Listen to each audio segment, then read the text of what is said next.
You ever catch yourself thinking about the old days, late nights on Xbox, headset on, trash talking with your friends? Zero responsibilities tomorrow. Nothing scheduled except maybe school or work that barely mattered, and you feel this tight pull in your chest like something real is gone forever. And then you look at your life now. Bills, work, a girlfriend or wife who needs attention, maybe a baby who wakes you up at 3 a.m, a calendar that never seems empty. Even when you finally sit down to relax, it does not hit the same. So you tell yourself, man, those were the good old days. Here's the truth most people miss. You are not crazy for feeling this way, but you are misunderstanding the signal. You do not miss the games. You miss who you were when you played them. Back then, life felt lighter, not because it was perfect, but because your brain edited it that way. Memory does this thing where it compresses pain and amplifies meaning. The boring nights, the frustration, the loneliness, the uncertainty, all of that gets deleted from the highlight reel. What survives is the feeling of being alive, connected, and moving forward. This is called rosy retrospection, and it is not weakness. It is how the human brain works. Memory does not store reality, it stores emotional significance. So when you look back, your mind tags those years as important, formative, safe, and it turns the contrast up to 11. But the real reason that era felt so good is deeper than nostalgia. You had clear goals: rank up, unlock weapons, win matches, improve. You always knew what you were working toward. There was immediate feedback. You won or you lost, and you knew why. Your effort translated directly into progress. You also had a tribe. The boys were always there.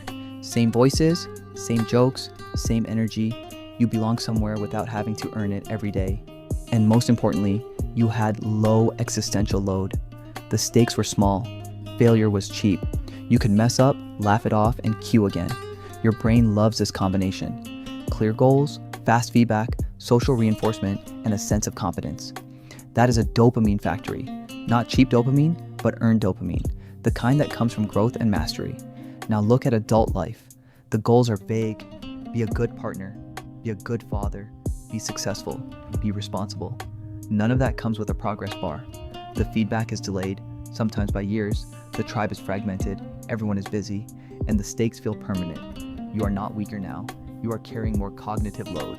Responsibility is not the villain, but it feels like one because it increases meaning while killing novelty. When you were younger, everything was new. Now, everything is maintenance. Even your free time is not really free. You do not relax anymore. You recover.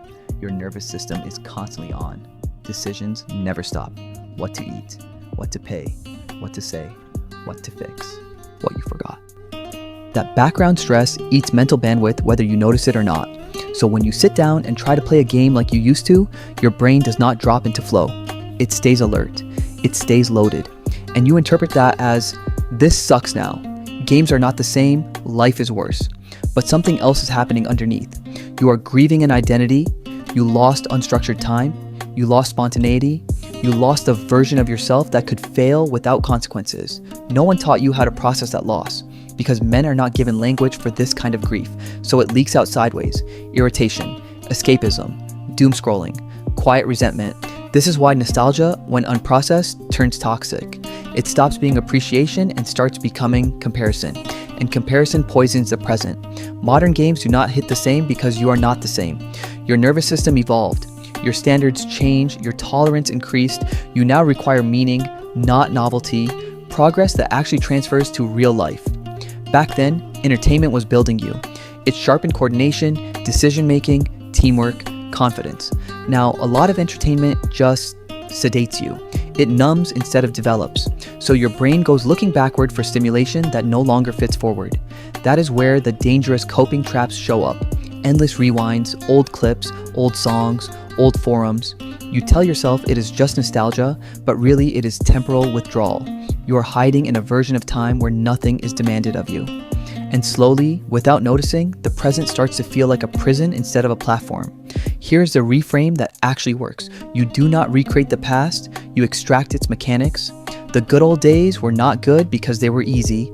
They were good because you were becoming something. You had momentum, you had challenge that matched your capacity, you had brotherhood, you had visible progress. So the question is not, how do I go back?